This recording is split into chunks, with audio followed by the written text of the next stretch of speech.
Hey guys, welcome to Mystifying Miracles. Glad you're here. If you like hearing about angels and miracles, you are going to want to hear this story today. So stay tuned and I'm going to get into this one.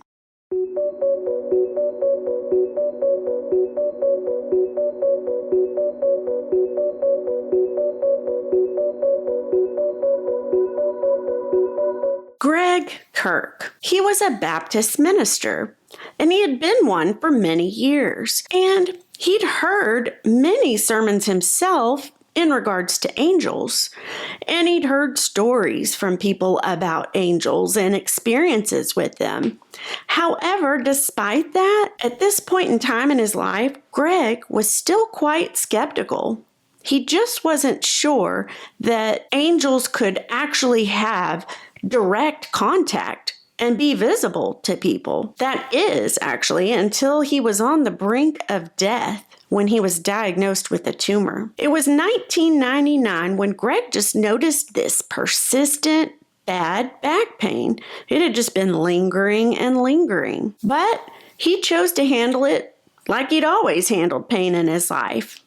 Ignore it. It'll go away eventually. Also, it's worth noting that Greg loved the outdoors. He was always doing something outdoors. So this back pain to him, he thought at first that, okay, maybe I pulled something or strained something outdoors. So another reason why he was just like, it takes a long time to heal a strain and that sort of thing. So he kind of just continued to brush it off. But it wasn't just that. He was a very busy man, lots of responsibilities, plus he was kind of wary of doctors, so you add that into the mix. Another reason why he was just putting it off again. But sitting there thinking the pain will eventually get better, well, that never happened. It actually got worse and kept getting worse. And then there'd be other issues that came up. Like, for instance, every week he'd get these sort of like head colds, one after the other. And it was exhausting and it was kind of weird. Like, okay, you get one or two, you can explain that away maybe, but this was week after week. But despite that, Greg kind of chalked it up to, it's just the damp northern, California storms blowing in, allergies, that sort of thing. Greg, he worked at a homeless shelter and he put long hours in it. He also worked at a church, plus had 3 teenage children. So there was something always keeping him on his toes. Specifically, he was an assistant director of the Union Gospel Rescue Mission of Sacramento, and he was a pastor of Natimus Baptist Church there in California. He was about to get a wake-up call. There came a night where him and his wife, Pam, they were having dinner, and it was just their thing. Every night after dinner, if time allowed, they would go for a small bike ride, just, around the neighborhood and back. Well, they decided to do that on this particular night, and Greg, he was very competitive, so he kind of made a game almost out of anything. And it was their thing, as they're coming back towards home, whoever pedaled faster and reached the garage first would win. Well, on this night, he hadn't even made it home yet, and he just slowly stopped pedaling, and he eventually just stopped and sat there. Well, his wife, Pam, was already ahead of him, and she looks back and she's like, well, what's up? Something wrong? And he told her, he's like, I can't breathe. I just can't get a good breath in. He told Pam, I feel like I ran a marathon, just came across the finish line, and now I'm collapsing. I feel like I'm going to collapse. So that night, he actually had to walk the bicycle all the way back home slowly. He just didn't have the energy or the breath to get back on and pedal. Later that same night, he was speaking on the phone to his mother-in-law, Patricia, and he confided in her that, he'd had this lingering back pain, but not only that, he'd had chest pain too, and it had also been enduring. Her advice was, Greg, you have to see a doctor right away. It's so important. Greg, he respected his mother-in-law. He loved her. He valued everything she ever told him or had to say. And he took her up on the advice. He knew, I've got to see a doctor. Well, it was April 23rd, 1999, when Greg finally got into a doctor. Now, of course, he and his wife, they had an HMO, and everybody knows about those. They're not the greatest when you're trying to get in to see a doctor or get a medication, those type of things. So they kind of gave him the runaround for a bit, but he finally made his way into an urgent care where he saw a doctor. Now, he didn't know this doctor. It was just where he was able to get into. And he said he was kind of treated like, like he's on an assembly line. It's just one after the other. Here you go, next. So he didn't really feel that great about it, but what could he do? The doctor comes in. She spends about 15 minutes with him, and she tells him, well, yep, you've got pneumonia. Here's some amoxicillin. Rest for a few weeks and you'll be good as new. So Greg said, oh, okay, yeah, that makes sense. No wonder I can't breathe. And he also thought to himself, look, I'm 39 years old. I've never had any health issues. This is good that it's only this. And hopefully in a few weeks, I'll be better. Well, Monday, after he has had that appointment comes along, Greg's at work and he gets a phone call from a doctor he'd never heard of. And the doctor told him, I need to see you right away. Well, Greg's, kind of taken back thinking, who is this person? But he says, oh, okay, I'll find some time and I promise I'll schedule a follow-up appointment. The doctor comes back at him even more harshly and he says, no, I need to see you now. So Greg had to cancel work that day and he goes up to the hospital to speak to this doctor. The doctor's name happened to be Dr. Cashman. And once he saw him, Dr. Cashman says, look, Greg, you are a very lucky man. He said that him and a few other doctors had reviewed all the test results from the other day when he went to the urgent care. And he said that, look, Greg, you're facing a very extreme issue here. He continued on and he told Greg, also, you don't have pneumonia. You actually have something much more serious. He told Greg they found a nodule on one of his lungs and that he needed to have some more scans done like ASAP. Well, that day and the upcoming week, Greg did all the things. He got all the scans, the MRIs, the CT scans, blood work, you name it, he probably had it. But he did all of that within the week. Greg says no one ever called him with any of those results. Meanwhile, his pain was worsening by the day, like bad. Greg says at this moment, he felt like he was having a heart attack. The chest pain was so severe, and it was now radiating down his arm. And he said nothing would help it, nothing, except for the pain meds that he had been given. He had been given an opiate, and so he'd been taking those just to get by where he was able to work and, carry on each day. A few weeks goes by from that time. Greg now needs a refill of the medication, so he goes to do that. But they refuse to give it to him due to it being a controlled substance. So he tries telling the lady, he's like, look, I can't function without this. The pain is so bad. And she asks him, well, have you spoken with your surgeon? And he kind of just looks at her like wide-eyed and he's thinking, surgeon? He was so confused in that moment because no one had ever mentioned anything about a surgeon to him. And so the woman starts looking through his file and his records and she says, aha, yeah, looks like you're scheduled for surgery. And so Greg is just so confused. I would be too. That's nuts. So he immediately gets into the doctor the very next morning and he's waiting for this surgeon to come into the room. He comes into the room with this big bottle of pills and it's a refill of the medication he needed. So Greg's just looking on alarmed like, okay, that's good. I have the refill, but what the heck is going on here? And the doctor, he just looks at Greg and he said, well, did no one talk to you? And Greg's like, no, I have no idea, other than he needed the refill, no idea what's going on. So the surgeon goes on to tell Greg that, you need a removal of your lung. Apparently, Greg had a large tumor. And in just 10 weeks' time, those 10 weeks that had just passed by, it had grown from a small little nodule on the lung all the way up to 10 centimeters, which is about the size of a softball. The doctor looked Greg in the eye and he said, look, this is an aggressive form of cancer. And the tumor itself, it's lodged between your heart and your lung. So no wonder Greg could not breathe and he felt like he was having a heart attack. The surgeon then spoke to Greg and he said, look, there are two outcomes here. Option one here, the doctor performs the surgery. He takes out a rib so that he can get to the tumor, removes the tumor, closes back Greg up, and all will be well. Option two, he says, I'll open you up, Greg, take a look, and immediately close you back up and probably give you about a year to live. Obviously, that is devastating to hear. Greg was devastated to hear this. And then, hearing that devastating news, then the surgeon goes on to tell Greg, after this devastating news that he's laid on him, he says, quote, to Greg, I've been a vascular surgeon for 47 years.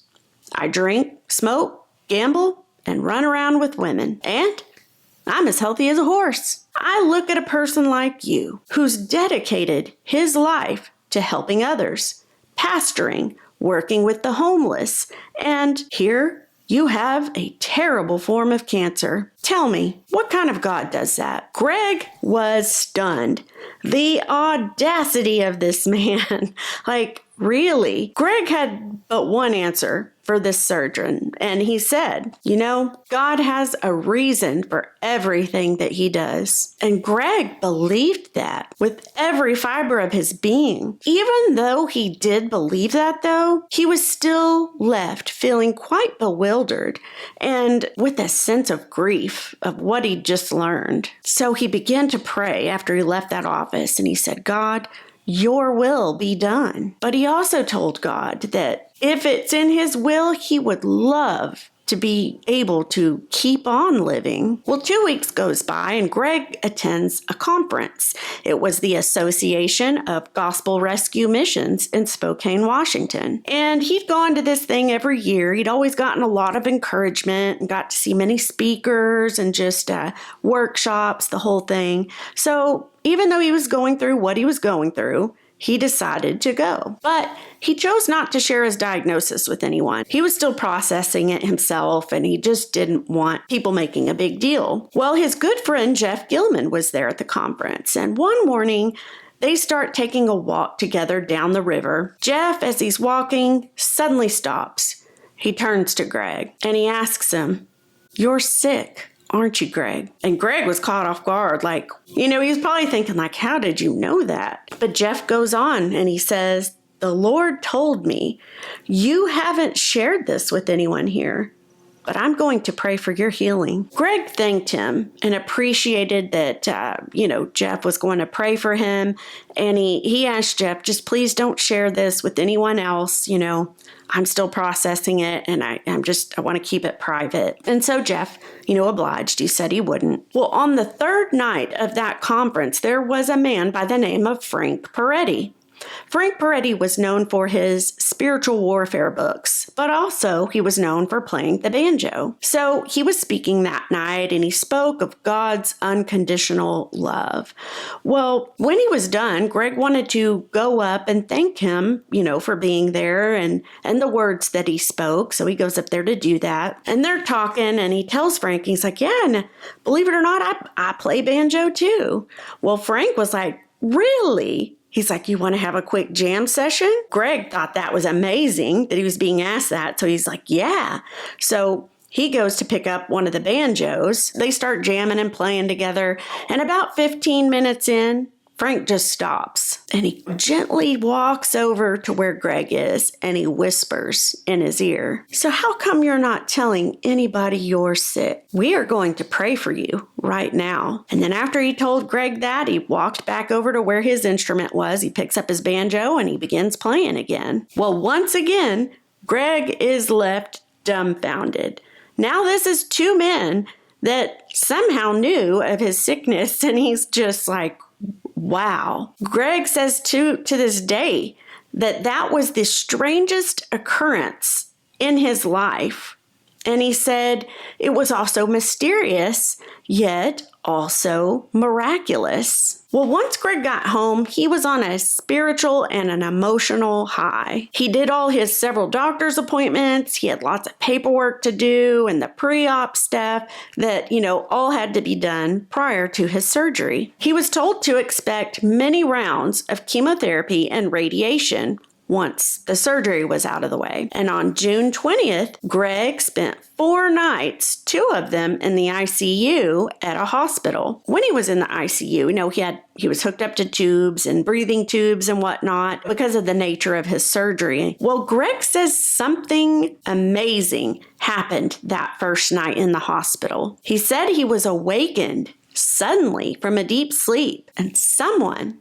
was in the room with him. He says there at the foot of his bed was this brightly illuminated figure. This figure was wearing a robe. This angelic figure, if you will, lingered for some time, but eventually came up by Greg next to him in the bed and touched his shoulder. And when that happened, Greg says he felt just an overwhelming peace wash over his whole body. Greg says he knows that was the first day out of surgery, so yes, he was a bit groggy, but he absolutely knew this was something more than a dream. The next morning, Greg asks his nurse, "Did anybody come in my room last night?" And she tells him no one came in. Greg then insisted to her, "No, someone was in my room." To which she said, No one came in after hours. We would know. Well, the next night came. The same thing occurred. The bright being came and brought comfort to Greg. Night 3. The same exact thing happened. And each day, the day after, Greg would talk to the nurse and, inquire about that. Did somebody come in my room? She always said the same thing. No one was here. No visitors after hours. Well, night 4 came, his last night there, and this is amazing, guys. A glowing angel awakened him once again from a deep sleep. This time, the angel unsheathed this huge shining sword. Then the angel plunged it into Greg's side. Greg said he was in complete awe as all this was occurring, and he's watching it unfold. He said there was no fear. He wasn't scared. It didn't hurt. He said instead, he felt soothed. He felt peace. It felt great. And the angel, this one actually spoke to him. And it said, "You have more to do for the master." That was it. Didn't say anything else but that. And also worth noting, Greg says it wasn't spoken audibly. So you couldn't hear with your ears. He said he heard it like it was conveyed to him. And just as fast as the angel came, it disappeared and was gone. Well, Greg was released the following day, and he was home and resting and recovering. And he got a call from the surgeon. And the surgeon says, "We have great news." He tells him, "Look, I didn't have to remove your rib after all. When I opened you up, we were going to cut out the rib, but we found that your rib was like pliable, almost like a rubber band, like it bended. So we were able to bend it, get the hand up there to remove the tumor and, excise the tumor without even cutting the rib out." That was good, a good thing. He also told Greg, he's like, "Yeah, I've done many of these surgeries and this was the easiest. Like I got right in, did it. It was the fastest one I'd ever performed." Then, this is quite amazing, guys, too. The surgeon tells him, quote, "I can't explain it, but the tumor, it was benign." And then he goes, "I know it was malignant before that surgery. You now don't need any chemo or radiation," end quote. Greg could not believe his ears in this moment. He says, that here was this man that just previously, not that long ago, was mocking God. And now this. And the surgeon said something else to Greg. He told him, he said, "You have an absolutely wonderful God. I have never seen a miracle before in my life, but now I've seen one. Years have since passed since this all occurred in Greg's life, and he says he's still never had any other health issues arise. He still ministers to the homeless, and he said, in fact, it's flourished. He tries to make the most of the time he's been given. And, ever since that angel told him that, you have more to do. And Greg says, for whatever reason, God chose to perform a miracle in my life. Now I know that every day is a gift to be used for him. What an amazing story, guys. What an amazing another true one that is just leaves me in awe when I read these things and tell them to you guys. I hope you guys found it a blessing. Let me know your thoughts in the comments. And thank you for watching. Thank you for sharing my stuff. And I really appreciate it. So I hope you guys have an incredible week. And I'm going to see you next time.